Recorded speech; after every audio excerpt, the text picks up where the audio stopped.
Hiwalay na nga ba at hindi na matutuloy ang kasal ng aktor na si Sam Milby at fiancé nito na si Miss Universe 2018 Catriona Gray?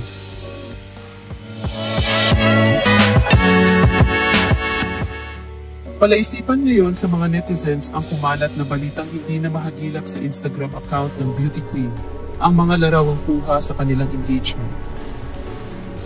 Hindi lang ito, sapagkat burado na rin daw maging ang ilan pang mga larawan na magkasama ang dalawa. Samantala kung bibisitahin ang Instagram account ni Sam, ay makikita na nananatili pa rin ang mga larawan nila ni Catriona. Dahil dito ay muling umugong ang espekulasyong hiwalay na ang dalawa. Hindi ito ang unang beses na naging kontrobersyal ang engaged couple, dahil kung babalikan noon lamang Pebrero ay napabalitang hiwalay na raw ang mag-fiancé dahil sa napansin ng mga netizens na hindi nasuot ng beauty queen ang kanilang engagement ring. Ngunit sa kaparehong buwan ay nakitang magkasama ang dalawa sa larawang ibinahagi ni John Prats sa Instagram na tila double date kasama ang kanyang asawang si Isabel Oli. Ngunit noong February 24 ay muling lumabas ang balitang hiwalay na ang dalawa ng iulat sa YouTube channel ng talent manager na si OG Diaz na totoong hiwalay na ang engaged couple. Ayon raw sa source ni OG ay matagal nang hiwalay ang mga ito at nananatiling magkaibigan.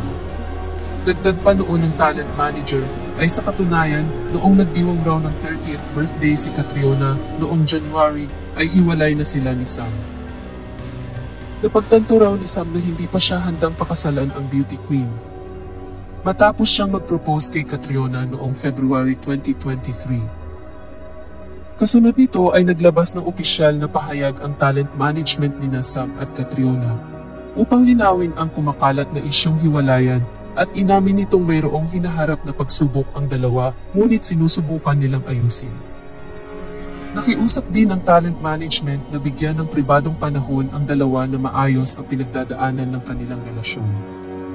Sa kabila ng hiwalayan issue ay muling nasilayan ang dalawa na magkasamang muli sa larawang ibinahagi ni John Prats kung saan naglaro sila ng pickleball. At nito lamang nakaraang buwan ay parehas silang dumalo sa pagdiriwang sa kaarawan ng Big Boss ng kanilang talent management. Mayroon ding videong lumabas na sweet na ang uusap ang dalawa kuha sa naturang selebrasyon.